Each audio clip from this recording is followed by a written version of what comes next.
Министерот за здравство Венко Филипче информираше дека последниве 24 часа се потврдени нови 22 случаи на заболени од COVID-19. Најголем број од нив се во Скопје 9 лица, пошто следува Тетово со 6 лица, Прилеп 4, Куманово 1, Велес 1 и Охрид 1 заболено лице. Предходно во деноноќие били извршени 462 тестирања, а биле регистрирани 16 оздравени пациенти, од кои 8 во Скопје, по 2 во Прилеп, Струга и Велес и по 1 во Гостивар и Кратово. Вкупната бројка на диагностицирани со COVID-19 во нашата земја од почетокот на епидемијата изнесува 1762, а бројката на оздравени пациенти е 1267, на починати 98, а во моментот бројот на активни случаи во земјата изнесува 397.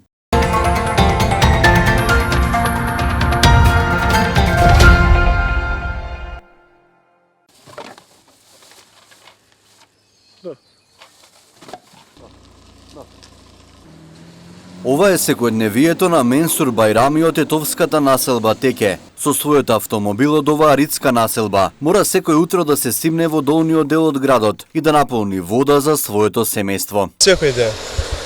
Гледате сами сте биле вие горе. У 5 сабајле доаѓа, тоа изворот мало тече. Ваквата судбина ја делат околу 500 семејства кои живеат во оваа населба. Вода нема ни за лек и таа кога некогаш протекува од чешмите во утринските часови е загадена. И во време на коронавирус, кога водата е неопходна за одржување на хигиена, надлежните не заборавија, велат граѓаните. Па нема што да правиме, ја ви кажам, идеме полниме и грееме вода овде и се тушираме така. Кога иди понекогаш и така, полниме на кај 4-5 сабајле. Некои пак не се во можност да наполнат вода од долниот дел на градот. Се снабдуваат од овие пластични стари цистерни. Дел од граѓаните од оваа тетовска населба користат за стојна вода која што се полни во текот на месецот во овие пластични цистерни. Водата доаѓа од планинските извори, меѓутоа истата е застоена. Прашање е дали оваа вода е чиста и квалитетна.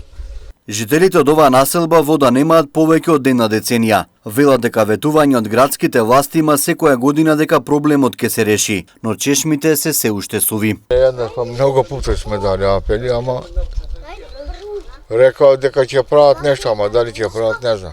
Градоначалничката Арифи уверува дека оваа година целата населба Теке ќе добие вода. Изграден е базен, а наскоро ќе се започне со градба на цевководот. Ние, како што сте известени, изградивме базен, проектиравме и во програмата оваа година, значи го имаме и цевководот. Процедурите во однос на тендерирањето се при крај, така да сметаме дека во текот на оваа лето ќе се завршат градежните работи и со есен сметаме дека тој проект ќе го имаме заокружен. Менсур ги наполни пластичните шишиња со вода, но доволни само за денешниот ден. Утре пак и така секој ден, се додека не се реализира долго очекуваниот водоснабдителен систем за овој дел од Тетово.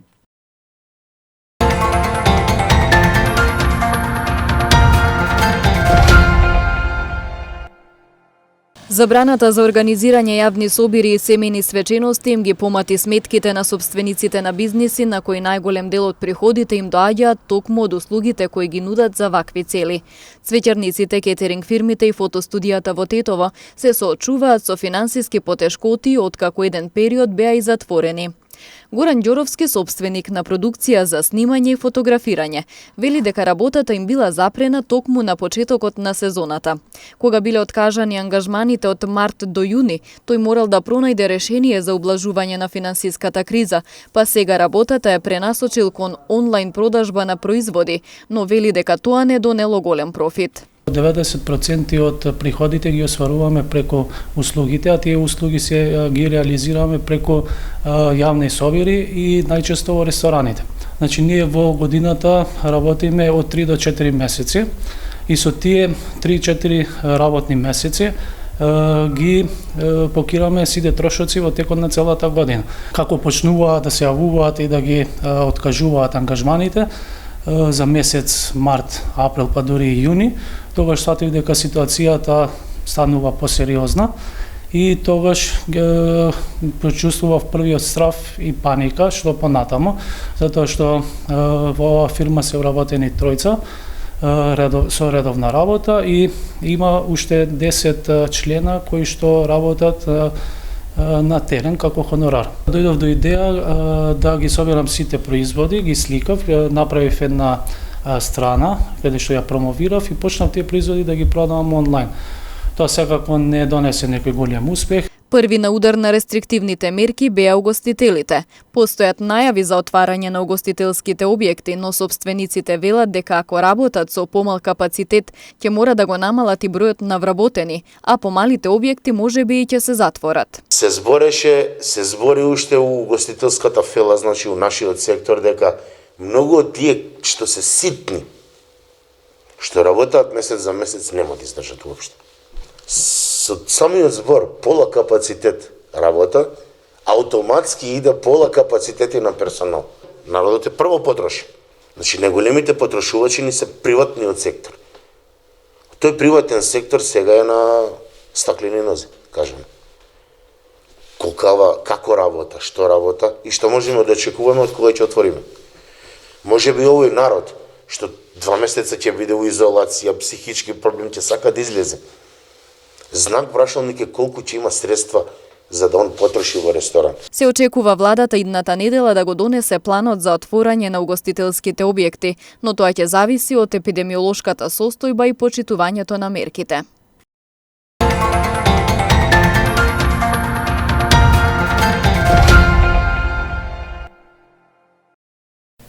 Во 4 средни јавни училишта во Гостивар за учебната 2020-2021 година отворени се вкупно 1938 слободни места за упис на ученици во прва година.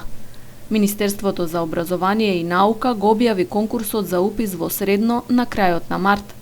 Прв рок за пријавување на полуматурантите е 16 јуни, но протокол за негово спроведување во услови на пандемија се уште нема. Дали учениците и родителите со кои доаѓаат во училиштата ќе мора да носат маски? Ќе има ли промена во организацијата на уписните комисии? Дали евентуално пултовите за прием на документите би се поставиле во училишните дворови? Училиштата засега немаат добиено насоки за овие и слични дилеми околу уписите. Градоначалникот на Гостивар Арбен Таравари вели дека за спроведувањето на уписите останува да се чека на препораки од владата. Од друга страна вели, добро би било учениците периодов да се вратат во училишните клупи, за да се навикнат на ново настанатите услови. Јас не гледам никаква препорака ни за училиштата.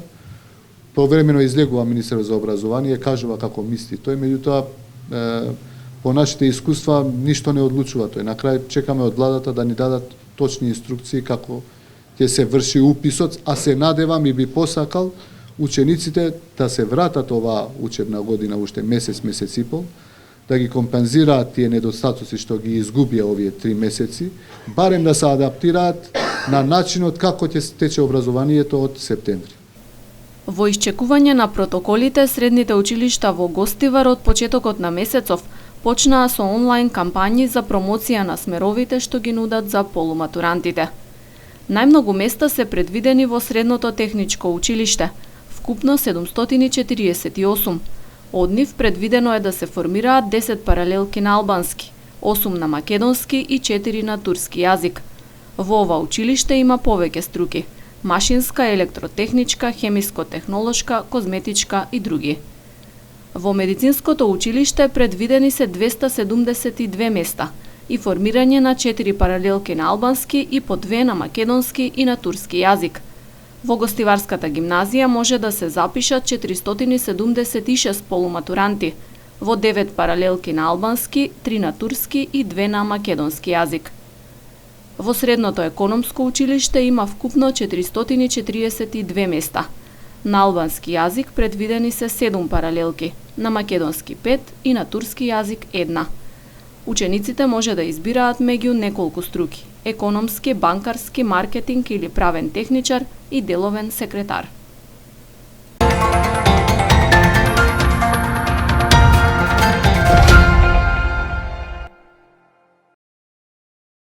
Пеплосани 5 објекти, добиток повредени 4 лица. Се последиците од големиот пожар кој вчера го зафати шарпланинското село Вејце. На терен беа извршен преглед врз неколкумина пациенти, 3 до 4 беа со полесни повреди, санирани беа на лице место, еден беше пратен директно на интерна клиника за податомошни исследувања. 3 семејства останаа без покрив над глава. Успеа да спасат само дел од гардеробата. Моментално се сместени кај нивните најблиски. Пожарот започна од кај мојот сосед. Јас имам голема штета. Ми изгоре мене и плевната мебелот. Имав крави добиточна храна, но благодарение на селото се спасивме. Штетите се огромни, се работи за објекти од збиен тип, а ветерот го попречуваше гасењето на пожарот. Се интервенираше со 2 противпожарни камиони и 7 пожарникари. Имавме пријава дека гори само една плевна, но додека одевме кон селото поради силниот ветер, не јавија дека огнот зафатил уште неколку објекти, поради што моравме да пратиме уште противпожарни возила. Поради тесните улици, не можевме да се пробиеме со големите цистерни. Само со 2 помали противпожарни возила успеавме некако да дојдеме во близина на местото на пожарот, па со монтирање на подолги црева го гасевме пожарот. Полицијата има извршен увид и се работи на целосно расветлување на случајот.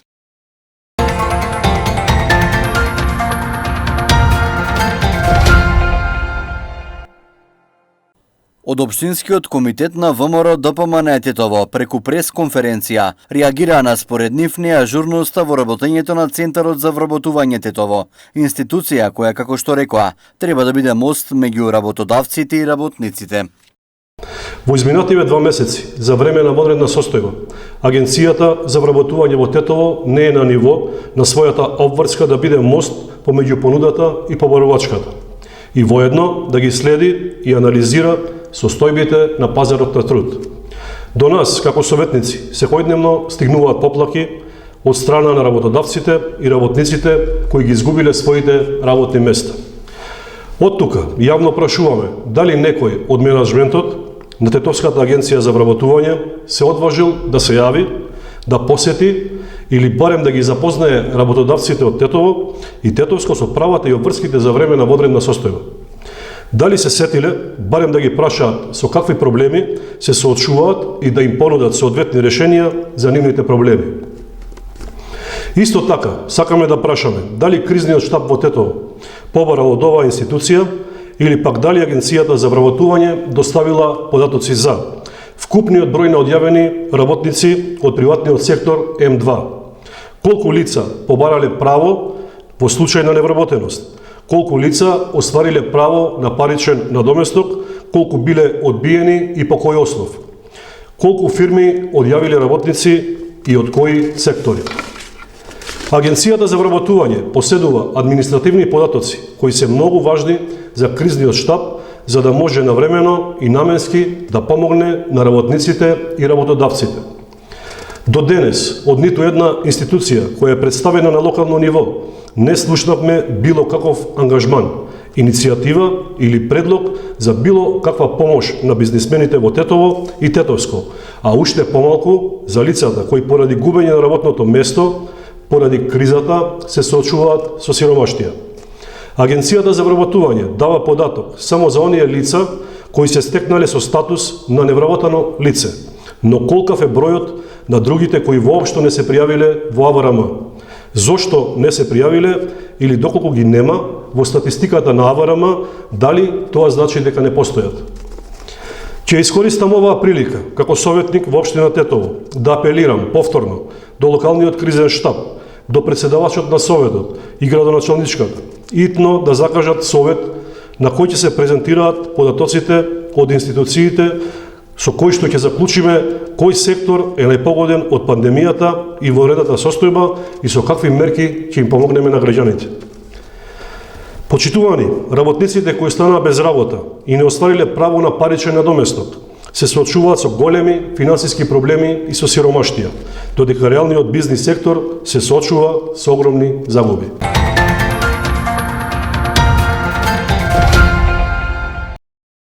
Управниот одбор на Кошаркарската федерација на Македонија официјално го прекина првенството, но остана нејасно дали одлуката се однесува и на второлигашката конкуренција или само на првата лига. Од Кошаркарскиот клуб Тетекс велат дека немаат добиено никакво известување за прекин на првенството, но тие се против продолжување на втората лига. Моменталната состојба како што е во втора лига, Например, ТФТ е прв во исток, а вамо е Струга Цандрим и така како моментални прваци директно да влегуваат во прва лига, нема испаѓање, не се прогласува МЗТ за првак, меѓутоа вие гледате има сега и по порталиве се пишува дека се бара оставка за Антич, дека таа одлука не била исправна и бара да се продолжи одигрување на првата лига, така да се добие првак на Македонија, а исто да се игра Final 8 да се игра у втора лига, така да тој Final 8 би се одиграл во Скопје, 4 од источна група, 4 од западна група и така да се добие. Меѓутоа и таму има недоразбирања. Например, Ангели како второпласиран вика дека за нас е подобро да се одигра тоа првенство и ми имамо големи шанси да стигнеме до прво место и така да влеземе у прва лига. Мислим дека управниот одбор донело исправна одлука. Околниве земји скоро сите се со таков став, Турција, Бугарија, Италија, така да мислим одлуката е исправна. Нема прогласување на првак на Македонија, нема испаѓање, се проширува лигата, до година лигата ќе брои 12 екипи. Во моментот на прекинот, екипите на ТФТ од Скопје и Цандрим од Струга беа на првите позиции во двете второлигашки групи, додека кошаркарите на Тетекс беа на 4-та позиција во групата Запад, позиција која им гарантираше разигрување за пласман во прволигашката конкуренција.